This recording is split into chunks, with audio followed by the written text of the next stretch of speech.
I'm sure by now you've watched my review of the ThinkBook 14 Plus, not this one, but the AMD model that I imported from China because you actually can't get that specific model in Canada.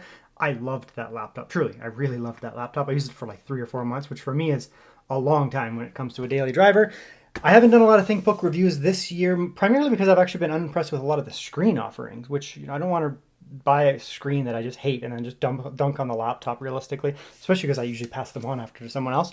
This one here is not a case like that. This one here is the ThinkBook 14 2-in-1. It's an Intel model. It has the new Core Ultra, or relatively new Core Ultra CPU, 155U in here. This thing has shockingly impressive specifications in terms of what you can do to upgrade it.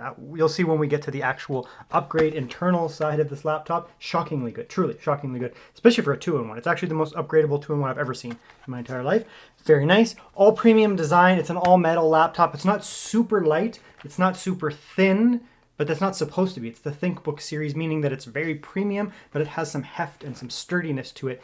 And when you pick this up, you're like, yeah, that's a laptop. That's a real serious laptop. And like I said, it is a 2-in-1 laptop, as you can see there. True 2-in-1, not common in the ThinkBook lineup. Usually they're in like the Yoga and the IdeaPad series there. True 2-in-1, which obviously it's going to have a touchscreen as well. Very, very premium laptop overall. Yeah, so I think what we're going to do is we're just going to jump into this review. I'm going to give you a little bit of a spoiler. I actually really like this laptop. I mean, not shocking if you come from my 14 Plus review, but this one here is definitely worth watching if you're looking for a 14-inch laptop. So stick around. Let's see if it's good for you. Here's a look at the laptop. Obviously, I love the form factor. If you've watched my review of the ThinkBook 14 Plus, the AMD model, I call it one of my favorite laptops ever, and that stands true. This is basically the same chassis, other than, you can see it's got the different style of hinges. Very premium metal top, metal bottom, and then in the inside as well, it's metal there. It's a sharp edges. It's got sharp edges, not a rounded thing like the Yoga. Nice and sharp. I like this thing. They're a little bit heavier as a result, but they feel incredibly sturdy in the hand. Like this thing feels like a solid piece of metal, realistically. Super, super sturdy. Not quite as thin as some of the Yogas, but it's still not thick. That looks thick on camera, but it's actually not very thick realistically. But a little bit thicker than the Yogas, I would say. But still in the realm of being relatively thin. You can see that they're very, very nice. Let's check the weight on it. It's got that gunmetal, the light metal style. Two tones, you get the shinier style and the less shiny style of the ThinkBook style. Very nice. I think it's very aesthetic. That's just me though, maybe. Check the weight on it here. Check the weight on it here. 1,654 grams. Again, not as light as a Yoga or an IdeaPad because it's a thicker metal. It actually, like physically, the metal is thicker on this laptop, so it's more robust. So you get a little bit more weight, but I think for a lot of people, that's going to be worth it, depending on what you're looking for. For me, I personally think it's worth it. Realistically, I think it's, I'd take a little bit more weight to get a much more robust laptop. But some people may prefer the lighter style, so they would be looking more at like a Yoga, for example. And of course, this is, Lenovo used to call Yogas laptops that flipped over, right? Like that's what they used to call the term Yoga. It used to mean a 2-in-1. Nowadays, the Yoga is basically like similar to like an IdeaPad Pro. It's just a different lineup. So you can see that there. It's a flip over style. All right, very nice. Yeah, so it's just your typical ThinkBook style there. Interior, right? You get a nice metal here, all metal. It has that ThinkBook style keyboard. It has that newer ThinkBook style keyboard here with the like kind of the keycaps, I'd say similar to like Microsoft Surface, like a rubbery style. Feels nice though. And then the trackpad with the little cut metal around it there, so you get a nice reflection off of it. Very glossy screen. Obviously, it's a touch screen, so it's glossy. Metal hinges in that too, though. Very, very premium. Similar to the 14-inch Ryzen model that I used, but of course this is Intel, and of course it's a 2-in-1, so it's a slightly different model. Port selection, very good on this laptop. Power in here, USB-C. Then you get another USB-C here. This is Thunderbolt 4, so very good. 2 USB-C on there. Power, you could technically power it over either, but you'd want to power with that so you can get access to that USB-C Thunderbolt there. USB-A always on, so you can charge phones and stuff when your laptop's plugged in and turned off on sleep. HDMI. Then you also get microphone, headphone combo jack. Right side's a little bit less, but you still get another USB-A, so you get 2 USB on the laptop, 2 USB-C on the laptop. Micro SD card, awesome if you're a creator, you're going to be able to just tap into that. Your power's over here rather than on the top, because it's a Yoga style. I guess they do that, because a lot of the time the laptop will be upside down. Kensington lot slot. So incredibly premium. I am biased towards this chassis because I like this chassis a lot. Some people may prefer Yoga or IdeaPad from Lenovo, but personally I really like. Okay, so let's have a look inside of the laptop. You just use these square style heads here. See that there? So you need to use these star style heads there. Easy enough to get in. Shorter ones here, the rest are all the same size. And then you just basically lift it up. Very easy. Very, very easy because it's a metal bottom. These ThinkBooks are becoming shockingly premium quality. So yeah, you can see here all metal inside. You get some various copper spots to basically, cool down some of the components in that. All metal, nice structure to it. And these actually use a thicker metal. It does keep the weight up slightly on these laptops, but they're very sturdy as a result of using this thicker metal material there. And here's a look inside of the laptop. It's very impressive. I mean, again, these ThinkBooks are becoming very premium. Overall, they're just great laptops now. So you get a nice big fan here with dual heat pipe. Going to be more than enough for just an iGPU realistically. These fans, typically the style I find, are really good for keeping turbulence down. Turbulence being air movement, which as a result reduces noise. At least that's what I find. We do get 2 NVMe's here. Very impressive for a 14-inch laptop. They did what they could to get it in here. I like to see it. They have to fiddle with some stuff, but it works. And you can see here that they do have a 2242 SK Hynix, very high-end NVMe, but it is just a 2242. However, it's just an adapter, right? So you can take it out and put in a full 2280, and this is also a 2280. So you can get 2 full 2280 size NVMe's in here. Very, very good. You also get upgradable Wi-Fi here, awesome, and upgradable RAM. This is like a dream laptop. Upgradable RAM, dual NVMe, and upgradable Wi-Fi, and good cooling. Like what is every other brand doing? And even Lenovo, what are you doing with some of your other stuff? This is what I want to see when I open up a 14-inch laptop. Battery here is not gigantic, 60 watt hours. I mean, they can't really put much more in here because they do have 2 NVMe's. You have the 2 SODIMMs and 2 NVMe's. So, I mean, what are you going to do? I guess you could move the battery over, but then you're going to lose out on the second NVMe. I would easily sacrifice, 7 or 8 watt hours or whatever to get a second NVMe. No question. These Core Ultra stuff are usually pretty good on battery anyways.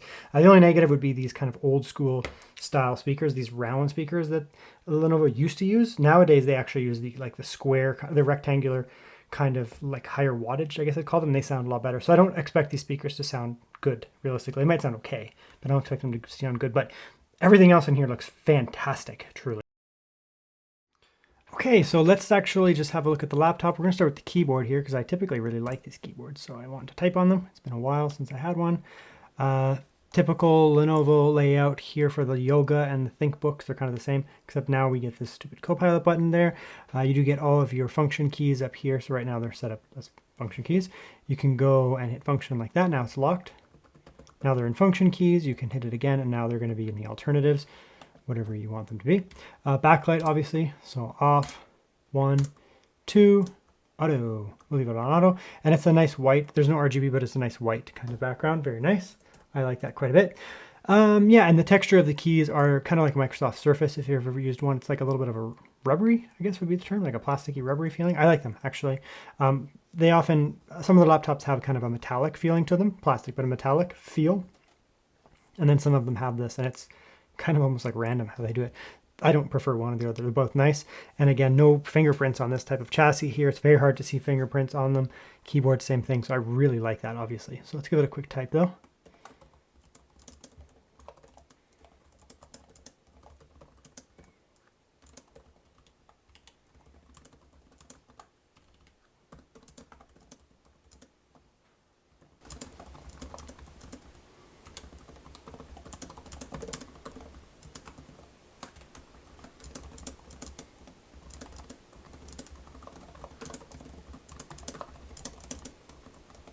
Yeah, so the keyboard is fantastic. I mean, amongst the best you're going to get.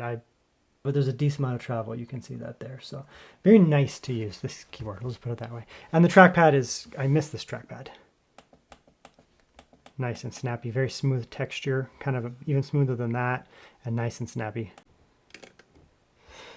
So for Intel Arc updates, typically I go to their actual website. I come in here and you can get the drivers. I already did that. I don't know why it says that, but I also upgraded the actual Arc drivers here, the graphics drivers.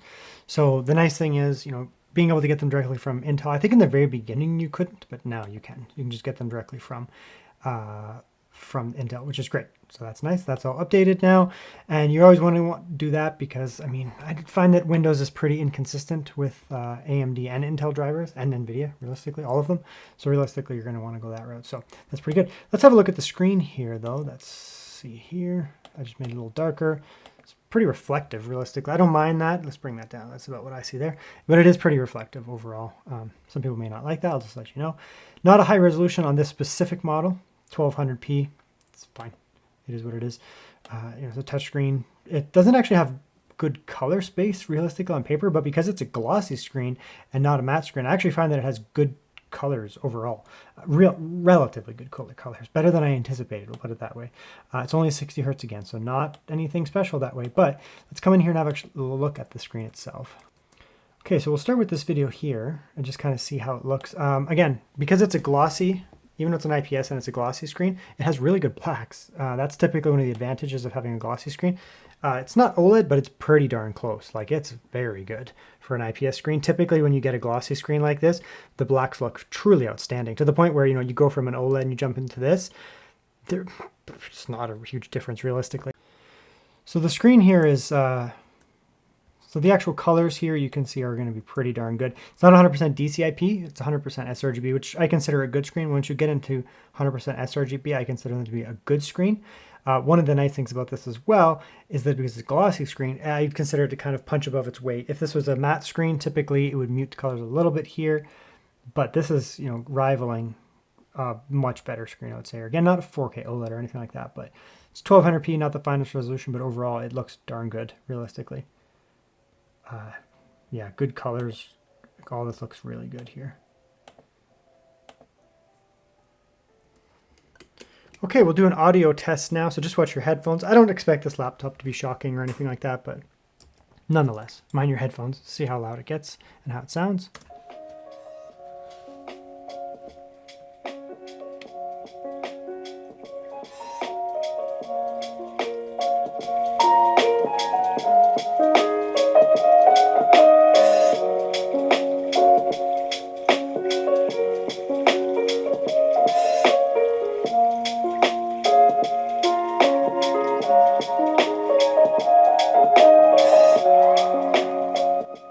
Well, yeah, it's way better than I thought they would be.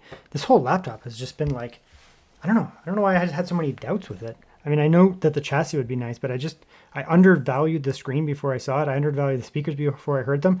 The only thing they're lacking is low end bass, because they don't have that, square style, like rectangular style that Lenovo uses on like the Yoga line. So it doesn't have that low end bass. Still there, but it's kind of not super present. But the rest of the audio is good, actually. Okay, so we're going to jump into Cinebench here. I expect it to actually do quite well in terms of performance. Let's check the noise and wattages. We are in that performance mode here. So it's going to be able to dump a ton of... Yeah, look at that right there. It's 56 watts. It shouldn't stay like that. Yeah, it does a short burst, and it's probably going to be closer to 30 or so. I guess 20. Is that the static on this CPU? Yeah, maybe. Yeah, 21 watts appears to be the static. We'll kick back up to performance mode here. I think it'll go up to maybe 30 or so. Performance mode looks like it's 26 or so. We can do short-term boosts, like you can see how much it boosts there temporarily. But around 20. I think this package is rated for 28 or so. Let's go down to silent mode, see what it does there. I hate that it gets dim. It's super annoying. Yeah, silent mode or battery saver, whatever, is like 13. So pretty big spread. You can go all the way up to like almost 30 as a static. It'll boost for a brief moment, which is fine. It'll do a quick boost in case you're just opening up a program or something. That's usually what that's for. But let's see how noisy it is. Seems pretty quiet. This is full performance mode.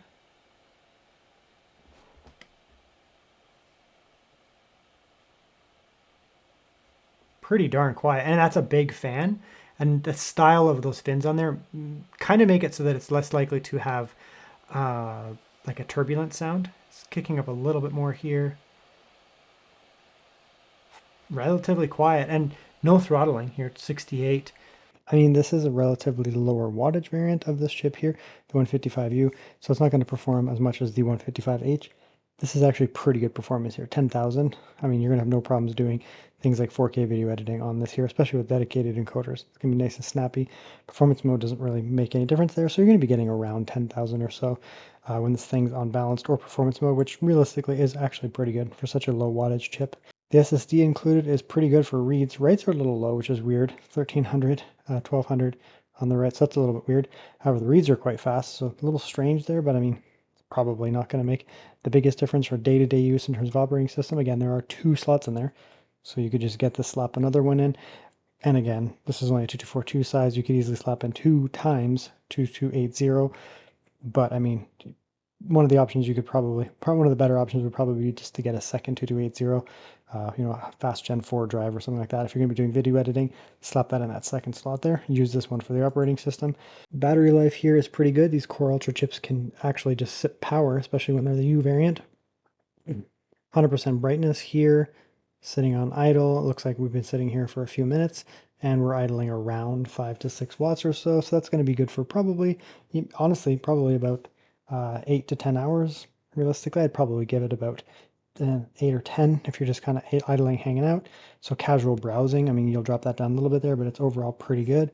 Jumping then into some 1080p 60 YouTube, again, everything full brightness and that.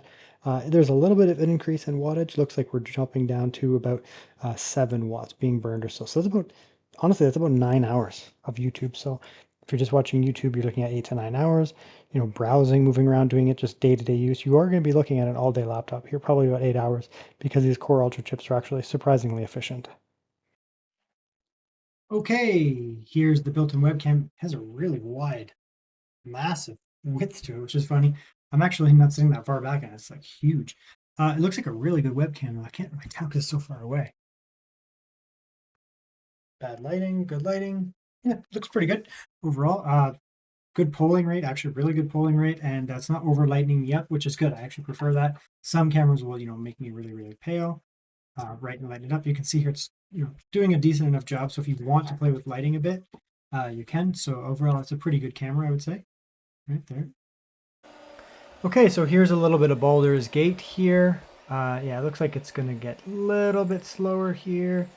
This is not going to be as powerful as the 780M. I think it's slightly below that, but it should be okay. You're just not going to want to necessarily play at 1200p. You could go down to 800p, which is like Steam Deck level. I mean, you can play with these settings however you want. We'll just turn it up for now. Something like that. Just see if it's playable. Yep. I mean, it's going to give you above what a Steam Deck can do realistically.